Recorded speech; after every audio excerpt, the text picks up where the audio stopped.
Christopher Ray, who is on a 5-day trip to Kenya, Amin said that the number of gold scam reported cases has reduced drastically. Christopher Ray also had a number of meetings with the top security and investigative agencies, including the EACC, where areas of collaboration and partnership as a means to combat threats were discussed. Our reporter, David Kagina, has more on the first visit by the FBI's top official in the country.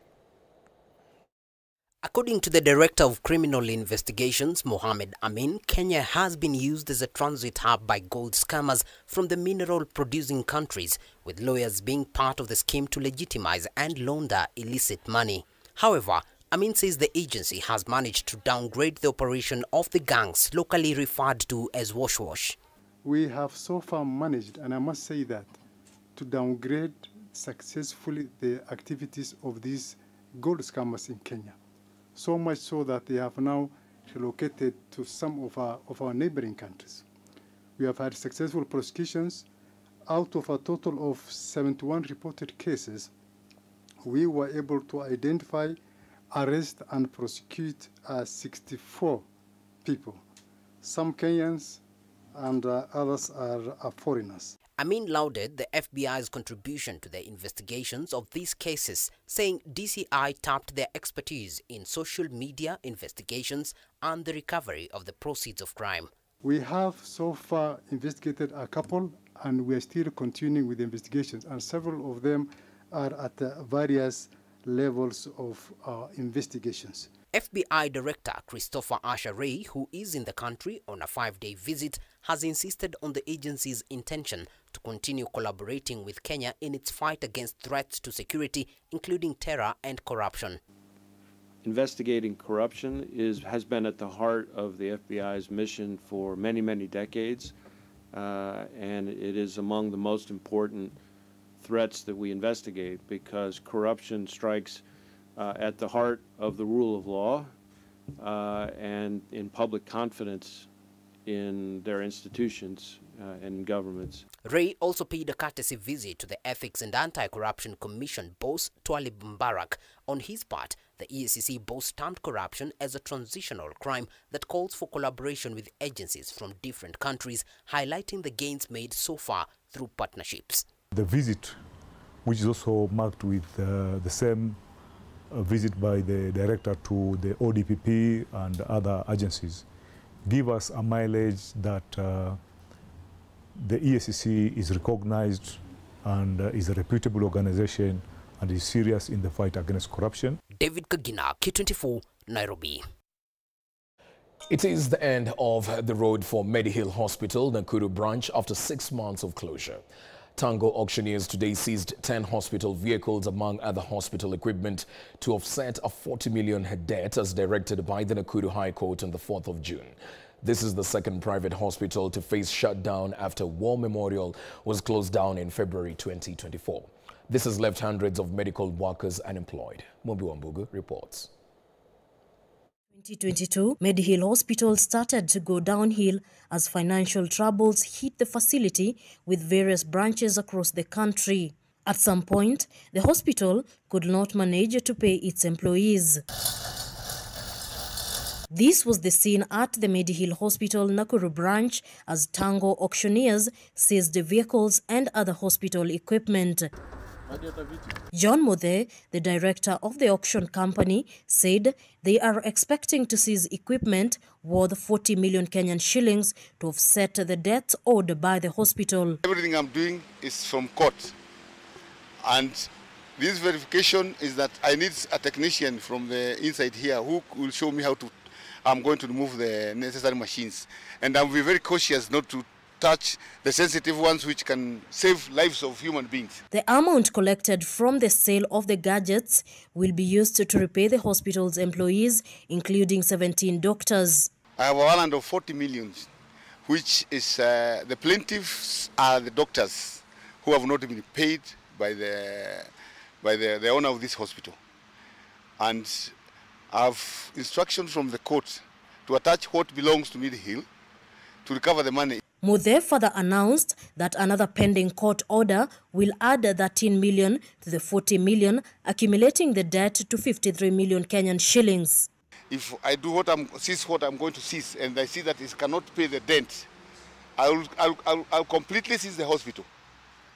And then I move from movable to immovable property. And that is in order. Concerns have now been raised over the closure of private hospitals trend in Nakuru. War Memorial Hospital was closed down in February this year following a heated land tussle between the management and the county government of Nakuru that led to the summoning of Governor Susan Kehika before the National Health Committee.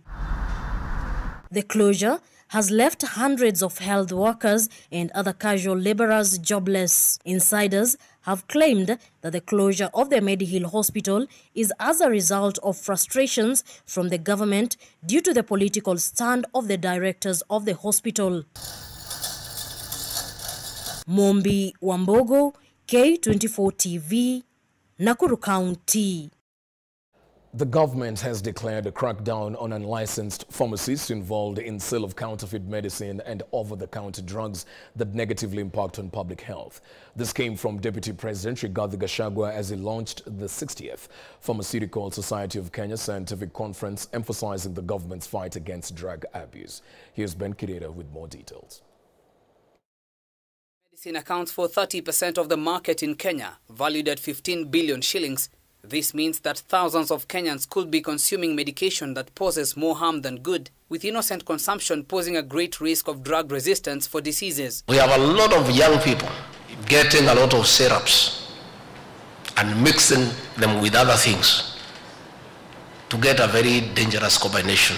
According to Deputy President Rigathi Gachagua, the presence of counterfeit medicine in the health system slows down the country's efforts to expand its pharmaceutical manufacturing capacity. Presently, 70 to 80% of medicines in Africa are imported. In manufacturing, Kenya is setting its sights on becoming a leading regional hub for the production of medicines and healthcare supplies to reduce costs. In the past 14 years, the Pharmacy and Poisons Board has seized counterfeit goods worth 400 billion shillings, with counterfeit medicine comprising 2%, amounting to 8 billion shillings. There is high demand of cheap products in the country as a result of economic factors. During the launch of its 60th scientific conference in Mombasa, the Pharmaceutical Society of Kenya has expressed the dire need for inclusivity in policy making to inform accurate decisions in the medical space. One of the things that we have done that previously was not there with the NHIF is the empanelment of pharmacy services. That now community pharmacies are going to be part of the primary care network. Kenya spends $550 million annually on importation of pharmaceuticals. Deputy President Gachagua has made clear the government's intention to reserve this money and generate income by manufacturing and exporting pharmaceuticals in the near future. Ben Kirera, K24, Nairobi. Nairobi Governor Mike Sonko has been granted a reprieve after Nairobi court allowed the Director of Public Prosecutions to drop terrorism charges against him. Sonko, who had been accused of recruiting individuals for terrorist activities, appeared at the Kahawa Law Courts. Meanwhile, the Kibra Law Courts have resumed hearing of a murder case involving a former police officer accused of fatally shooting two unarmed teenagers 7 years ago. Busara Naman with that report. Former Nairobi Governor Mike Sonko has been freed from terrorism charges after Kahawa West Law Court approved the move by the DPP to withdraw the case. Kahawa Law Court's Principal Magistrate Daniel Kiage marked the matter as withdrawn after the prosecution applied to have the 2021 case withdrawn. In the case, Sonko had been charged alongside two others, namely Clifford Ochieng Ouko and Benjamin Onyango Odhiambo. The charge sheet indicated that he knowingly recruited unknown persons to commit or participate in the commission of a terrorist act. We were brought here 3 years ago tukashtakiwa na offense ya terrorism. We are dangerous terrorists, and actually I can say politics is a very dirty game. I've been an MP for so many years, senator, then governor, but tulitajua tukaprocess ni terrorists, suicide bombers. But today we thank God. We thank also the DPP. He has, or rather the prosecution has withdrawn our case. Elsewhere, Rashid Ahmed, a former police officer accused of gunning down 2 unarmed teenagers in broad daylight 7 years ago, appeared before Judge Diana Rachel Kavedza in Kibera Law Courts today, as his former boss took to the witness stand to testify against him. At least 7 other witnesses are expected to testify over the course of 2 days. And in a virtual court hearing over the Ekuru court case against the deployment of some 1,000 police officers to Haiti for a peacekeeping mission, the DPP told Justice Chacha Mwita that they had not received the written submissions from the petitioners about the case.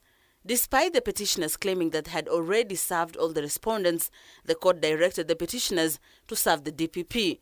The matter is coming up on October 7th for enlightening of the submissions. Busara Naman, K24 TV. Well, that report by Busara Naman brings us to another break right here on K24 Evening Edition. We still have more lined up for you. Stick around for that.